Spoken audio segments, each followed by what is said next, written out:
Croeso I amser y cwestiynau mawr gyda fi, Aunty Lisa. A fi, Mr Williams.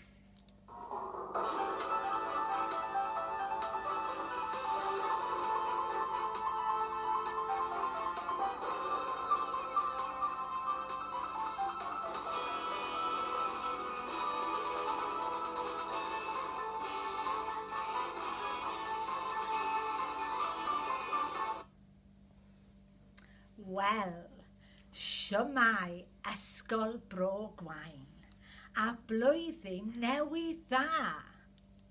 Welcome to our 5th edition of the not so new video link on the big questions. Felly, beth yw cwestiwn mawr mis Ionawr? Well, our big question for this month is, whose planet is it anyway? Planet pwy yw hi beth bynnag? Here are some interesting facts about the planets before we discuss planet Earth. The hottest planet in our solar system is Venus. You would weigh the least on Pluto, and Pluto is also known as the dwarf planet, as it is the smallest of them all.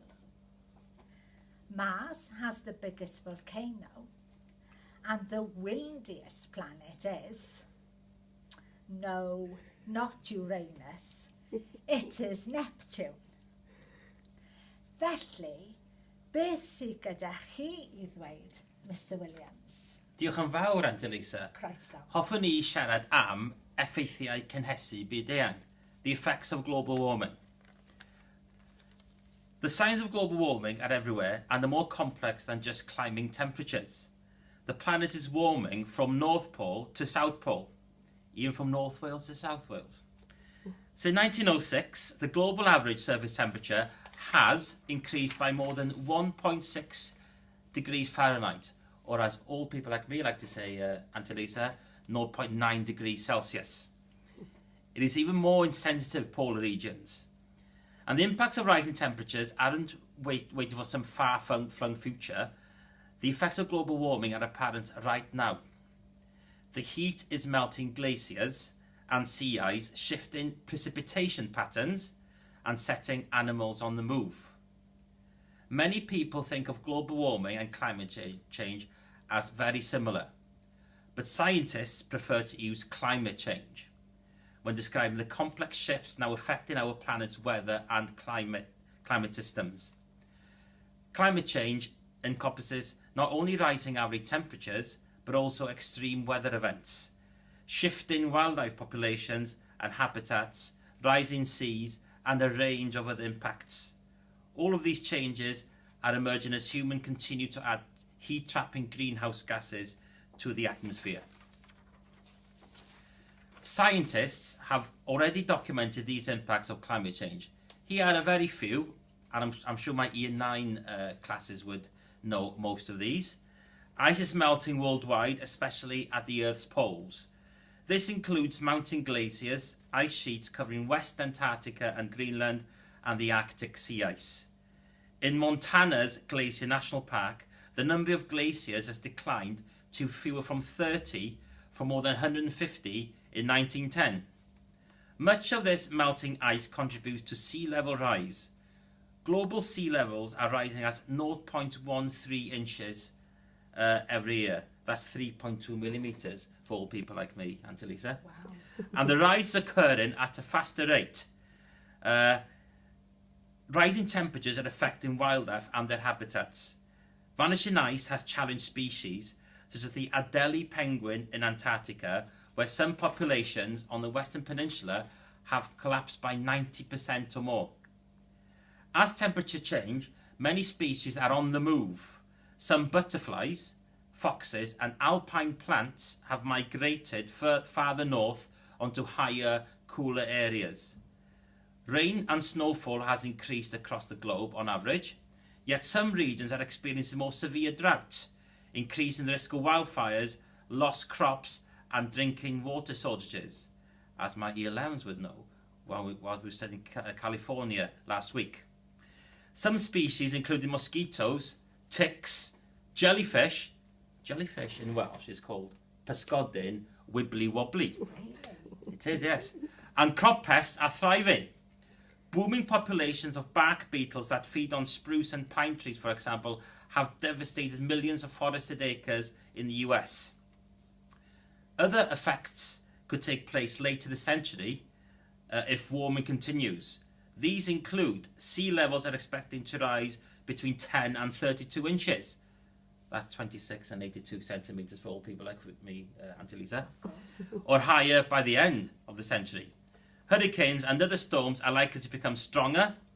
Floods and droughts will become more common, and large parts of the world will suffer from what we call mega droughts. And this is happening in the Sahel region to the south of the Sahara, all across the African or sub-Saharan African continent. Less fresh water will be available since glaciers store about 3/4 of the world's fresh water. Ecosystems will continue to change. Some species will move farther north or become more successful. Others, such as polar bears, won't be able to adapt and could become extinct. Now, what do you think of that, Auntie Lisa? I agree with the Indian activist Gandhi, who once said, "You must not lose faith in humanity. Humanity is an ocean. If a few drops are dirty, the ocean does not become dirty." What does this mean in this context? Well, for all the damage some human activity may cause, there are many people out there who are actively trying to protect our planet, and many who are taking measures to try to reverse the negative impact of others. This might be trying through the reduction of carbon footprints on an individual level, disposing of waste responsibility, using public transport, eating less meat, etc., or contributing to an official conservation management programme, while some are conducting research into geoengineering options to manage and reduce the negative effects of climate change. But is this enough? That is for you to decide. The planet is ours and we must protect it. Diolch am wrando, and it's goodbye from me, Auntie Lisa. A hwyl fawr wrth y fi, Mr Williams. Ta-ta, Tan tan-toc.